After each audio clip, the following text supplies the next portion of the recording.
നമസ്കാരം, ഭാരത് ലൈവിലേക്ക് സ്വാഗതം. രാജ്യത്തിലെ ഏറ്റവും പ്രധാനപ്പെട്ട ഒരു വകുപ്പാണ് ആഭ്യന്തര വകുപ്പ്. നമ്മുടെ കേന്ദ്ര ആഭ്യന്തരമന്ത്രിയും സംസ്ഥാന ആഭ്യന്തരമന്ത്രിയും തമ്മിലുള്ള വ്യത്യാസം എന്താണ് എന്നൊന്ന് ആലോചിച്ച് നോക്കുക. കേന്ദ്ര ആഭ്യന്തരമന്ത്രി അമിത്ഷായാണ്. കേരളത്തിലെ ആഭ്യന്തര വകുപ്പ് കൈകാര്യം ചെയ്തത് മുഖ്യമന്ത്രി പിണറായി വിജയനും.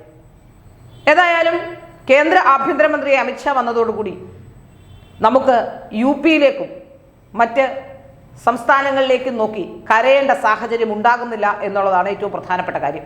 എന്നാൽ കേരളത്തിലാണെങ്കിൽ നേരെ തിരിച്ചുമാണ്.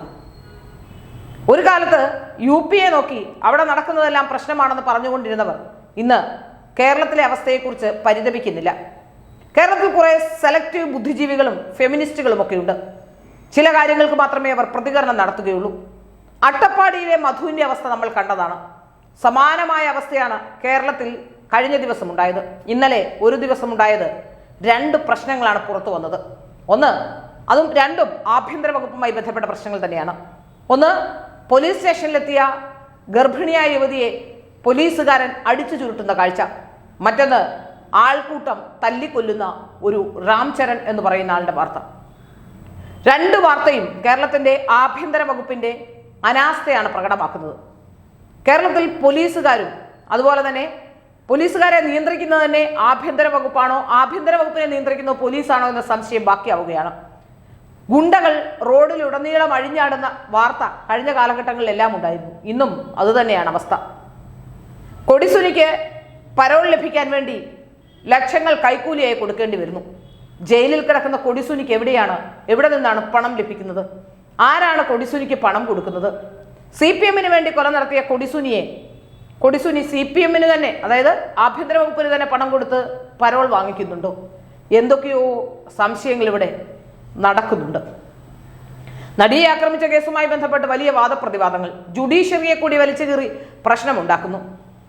കേസിൽ ഫലപ്രദമായ അന്വേഷണം നടന്നിട്ടില്ല എന്ന വാദഗതികൾ ഒരു വശത്ത്. അങ്ങനെ കേരളത്തിലെ ആഭ്യന്തര വകുപ്പിന്റെ പരാജയങ്ങൾ നാൾക്കുനാൾ കൂടിക്കൂടി വരികയാണ്.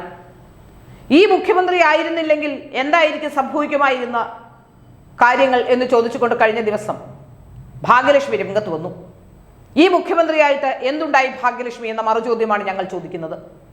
കേരളത്തിലെ ഒരു നടി ആക്രമിക്കപ്പെട്ടിട്ട് ആ കേസിൽ ഇപ്പോൾ കരഞ്ഞുകൊണ്ട് നടക്കുന്നുണ്ടല്ലോ.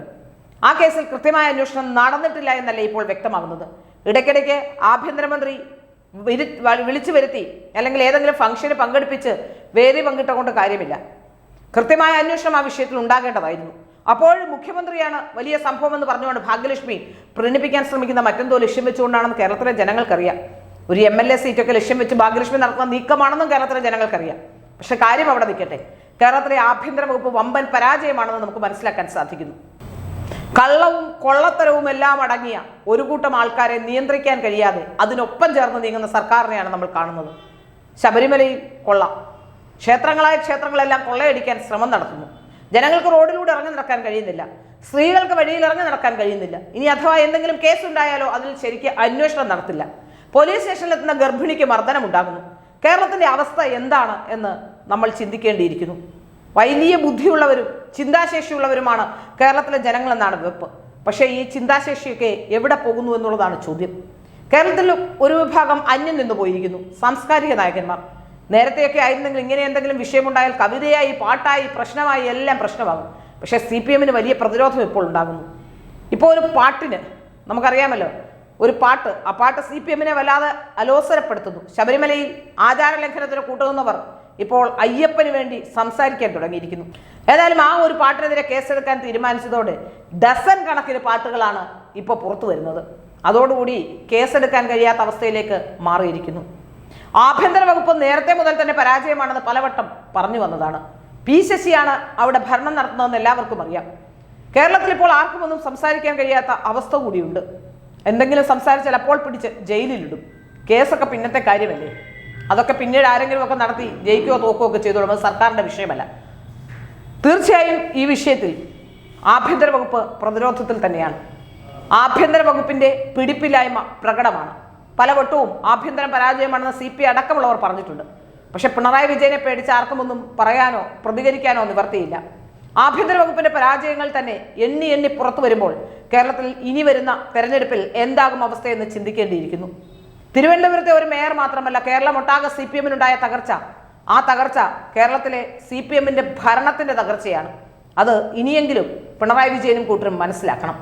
ഏതായാലും ആഭ്യന്തര വകുപ്പ് വലിയ പ്രതിസന്ധിയിലേക്ക് പോകുന്നു. ആഭ്യന്തര വകുപ്പിൽ ഒരു കാര്യവും നേരാവണ്ണം ചെയ്യാൻ പിണറായി വിജയന് കഴിഞ്ഞ കാലഘട്ടങ്ങളിൽ ഒന്നും കഴിഞ്ഞിട്ടില്ല എന്നുള്ളതാണ് ഇപ്പോൾ നമുക്ക് മനസ്സിലാക്കാൻ സാധിക്കുന്ന കാര്യം. CPM-ൽ നിന്നും മുറുമുറുപ്പുകൾ ഉയരുന്നുണ്ട്. പലർക്കും പിണറായി വിജയന്റെ ആഭ്യന്തരത്തോട് അത്ര പ്രതിപത്തിയില്ല. പക്ഷേ എങ്കിലും പിണറായിയെയും മരുമകനെയും ഒക്കെ പേടിച്ച് മിണ്ടാതിരിക്കുകയാണ്.